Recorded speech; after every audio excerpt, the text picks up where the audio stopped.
Netaji Subhas open ইউনিভার্সিটিতে তোমরা যারা পিজি কোর্সে পড়াশোনা করছো হিস্ট্রিতে সেকেন্ড ইয়ার বা পার্ট 2 তে, এবং তোমাদের যে পিজি হিস্ট্রি 5 বা 5th পেপারটি রয়েছে, এই পেপারটির 2026-এর সাজেশন নিয়ে আলোচনা করব আজকের এই ভিডিওতে।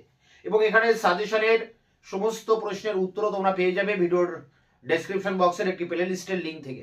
দেখো, আজকের আলোচনার বিষয়কে একবার বোর্ডে দেখে নিই। Netaji Subhas Open University PG history 5 paper এর যে সাজেশন 2026, অর্থাৎ 2026-এর ডিসেম্বরে তোমরা যারা পরীক্ষা দেবে পার্ট 2 বা সেকেন্ড ইয়ারে 5, 6, 7A, 7B, 8A, 8B পেপারগুলোতে, তোমাদের জন্য 5th পেপারের সাজেশন নিয়ে আলোচনা করছি এই ভিডিওতে।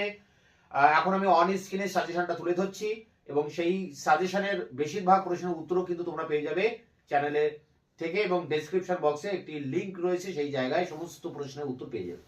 Netaji Subhas Open University PG history second year বা পার্ট 2 এবং পিজি হিস্ট্রি 5 পেপারটির ফাইনাল সাজেশন 2026। এখানে গ্রুপ এ, যেখানে 18 নম্বরের প্রশ্ন দুটি লিখতে হবে 36 নম্বর, এবং এখানে দুটি প্রশ্নের জায়গায় পরীক্ষায় 4টি প্রশ্ন আসবে।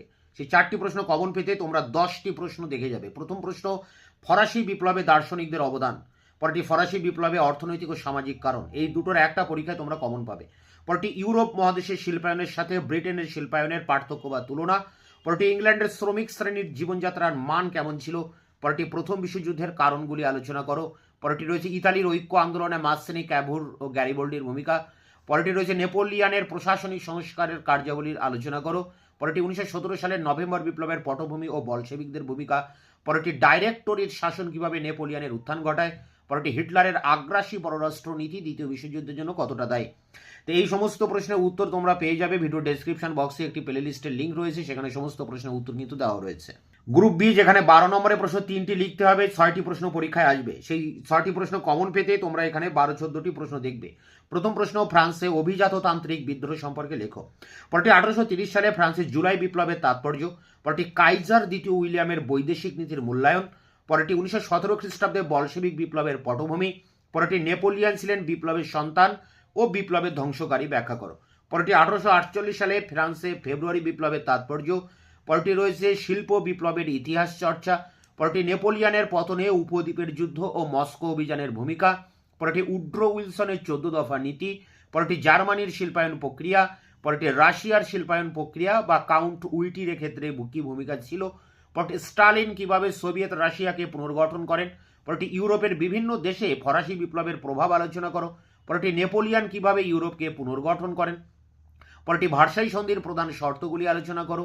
পরটি রয়েছে প্রথম বিশ্বযুদ্ধের পর ফ্রান্সের নিরাপত্তার সন্ধান। এবং শেষ প্রশ্ন, 19 শতকে ইউরোপে গণতন্ত্রের ধারণার বিকাশ।